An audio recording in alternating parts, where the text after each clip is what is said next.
بسم اللہ الرحمن الرحیم۔ السلام علیکم ناظرین، welcome to daily movement channel. امید کرتا ہوں آپ سب لوگ خیریت سے ہوں گے۔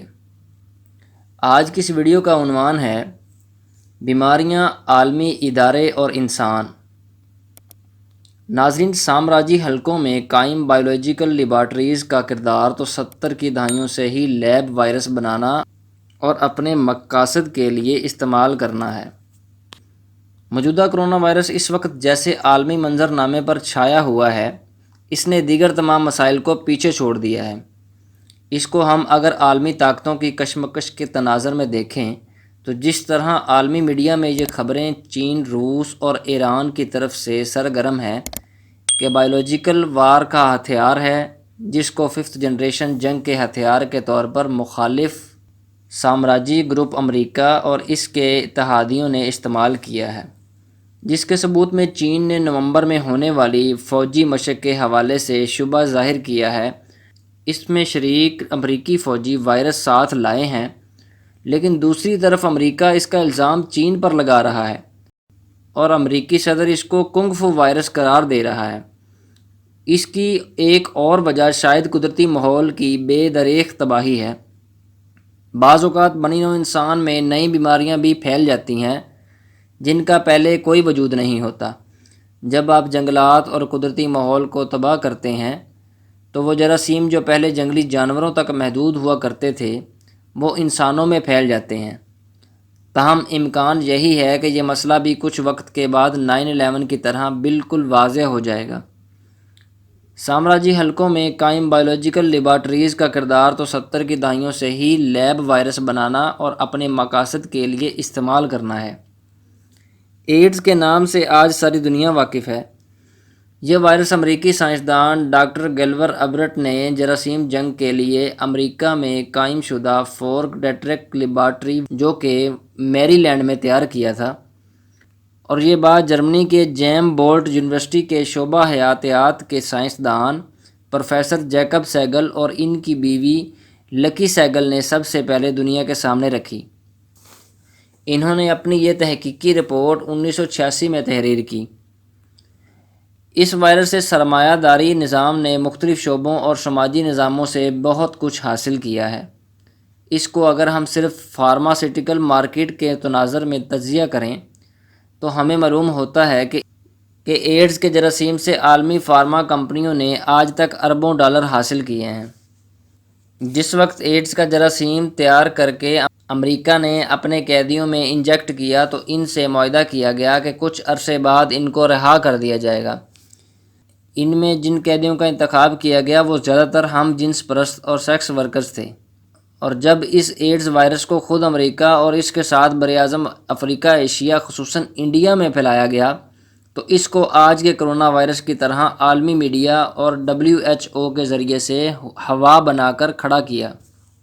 WHO اور ہیلتھ کے دوسرے عالمی فورمز کے ذریعے اور عالمی میڈیا کو خوب استعمال کر کے فارماسیوٹیکل کمپنیوں نے دنیا کی بیشتر حکومت کے ہیلتھ شعبوں پر اپنا اثر و رسوخ استعمال کر کے ایڈز کے شعبے کے لیے سالانہ بجٹ مختص کروائے۔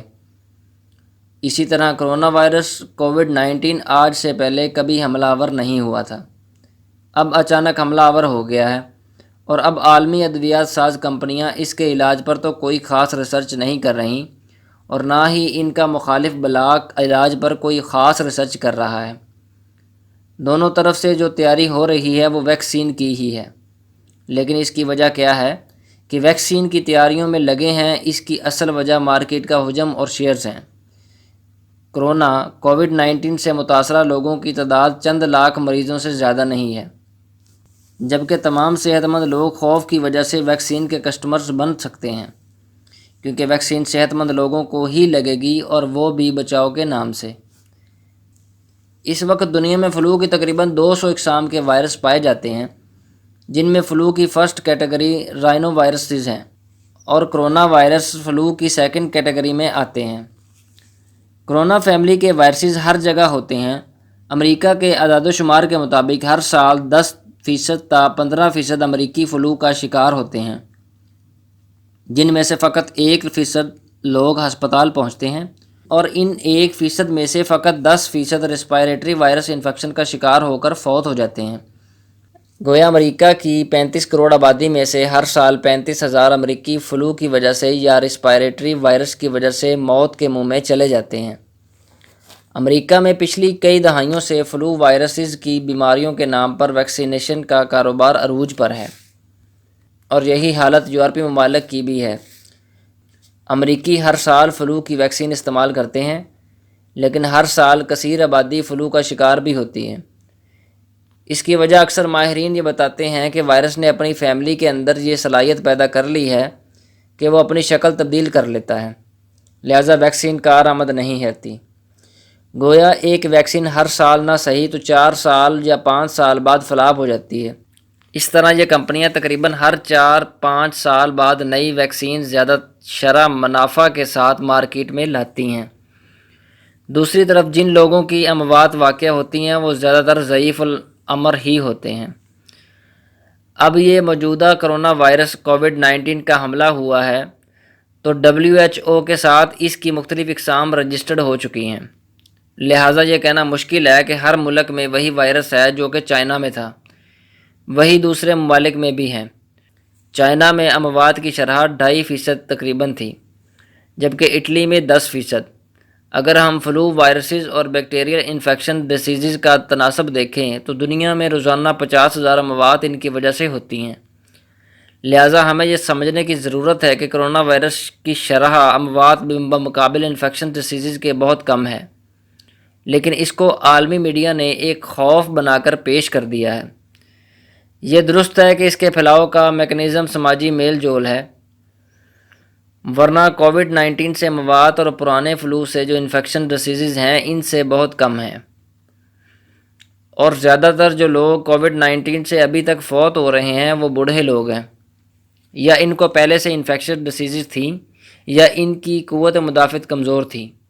اس وقت عالمی میڈیا ہو یا ملکی اور ہیلتھ کے حکومتی ادارے یا جتنی بھی ہیلتھ ایڈوائزری NGOs ہیں، وہ تمام کی تمام احتیاطی تدابیر تو بتاتی ہیں، لیکن ورلڈ ہیلتھ آرگنائزیشن سے لے کر کسی بھی قومی ملکی نظام کے ادارے تک قوت مدافعت بڑھانے کے میکانزم پر بذریعہ روزمرہ خوراک ترجیح بنیادوں پر کوئی گائیڈ لائن نہیں دی جاتی۔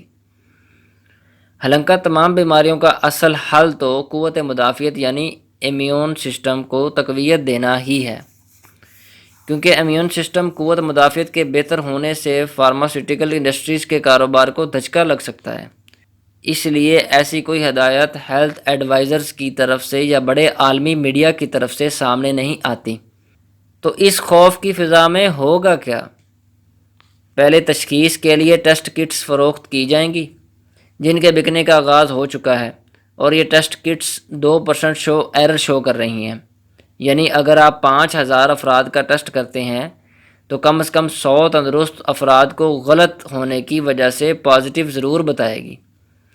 عالمی دوا ساز کمپنیوں کی اگر 200 سالہ کارکردگی کا جائزہ لیں تو یہ بات سامنے آتی ہے کہ اکثر بیماریوں کا علاج دریافت ہی نہیں کیا گیا۔ مثلاً شوگر، اس کی فقط مینجمنٹ کی جاتی ہے، کوئی علاج نہیں کیا جاتا۔ اسی طرح بلڈ پریشر، آرتھرائٹس، مرگی اور دل کے کئی امراض مثلاً انجائنا اور کئی بیماریوں کی فقط مینجمنٹ ہیں، علاج نہیں ہے۔ گویا یہ کمپنیاں زیادہ تر مینجمنٹ کے نظریے کے تحت ادویات بناتی ہیں تاکہ لوگوں کو اپنا مستقبل کسٹمر بنائے رکھیں۔ اس کی ایک اور مثال نیورو سائیکیٹری کی ادویات ہیں، جو کہ لوگوں کو اپنا مستقل عادی بنا لیتی ہیں۔ غرض اس وائرس کی اس عالمی ہنگامہ خیزی کے جہاں مختلف معاشی، اقتصادی، سیاسی اور سماجی پہلو اور اثرات ہیں، وہیں پر اس کا ایک اور بہت بڑا پہلو دوا ساز کمپنیوں کو مستقل ایک نئی مارکیٹ کا ملنا بھی ہے، اور ابھی سے مختلف ماہرین کی رائے ہے کہ یہ اٹیک اب اس موسم میں ہر سال ہوا کرے گا۔ لہٰذا منظم حکمت عملی کے خوبصورت الفاظ کے نیچے قوموں کو لوٹنے کا مستقل پروگرام ترتیب دیا جا چکا ہے۔ ایک سب سے اہم بات یہ بھی ہے کہ اس وقت کرونا وائرس کے زیر اثر سر فہرست 10 ممالک جن میں امریکہ، کینیڈا اور یورپی یونین کے مختلف ممالک شامل ہیں، گزشتہ صدی میڈیکل سائنس کے شعبہ میں 158 نوبل پرائزز حاصل کر چکے ہیں۔ لہٰذا ان کی یہ تمام تر ریسرچز آج دنیا کے سامنے ایک سوالیہ نشان ہے۔ بات یہ ہے کہ بیماریاں تو ہمیشہ سے انسان معاشرے کا ایک جزو رہی ہیں۔ زندگی اور موت ایک حقیقت ہے، لہٰذا مصنوعی بیماریاں پیدا کرنا اور لالچ کی بنیاد پر علاج دریافت کرنا بہت بڑا ظلم ہے، جس کا خاتمہ نہایت ضروری ہے۔ ایک تلخ حقیقت یہ بھی ہے کہ اس وقت عالمی دوا ساز ادارے ہوں یا ریسرچ کمپنیز، ان سب کا اصل مقصد سرمایہ کمانا ہے، نہ کہ بیماریوں کا مستقل خاتمہ۔ اس لیے آج ضرورت اس امر کی ہے کہ سرمایہ داریت کے اثر سے آزاد عالمگیری انسانی فطرت کے فلسفے کے زیر اثر ایسے باطل نظاموں کو قومی بنیادوں پر ایک آزاد اور مستحکم نظام قائم کر کے شکست دی جائے، تاکہ انسانیت کو صحت کے شعبے کے ساتھ ساتھ ہر شعبہ زندگی میں سامراجی استحصال سے نجات دلائی جا سکے۔ ناظرین، آج کی یہ ویڈیو آپ کو کیسی لگی؟ اگر پسند آئی ہو تو لائک کر دیں اور نیچے کمنٹ سیکشن میں اپنی رائے کا اظہار بھی کریں۔ شکریہ۔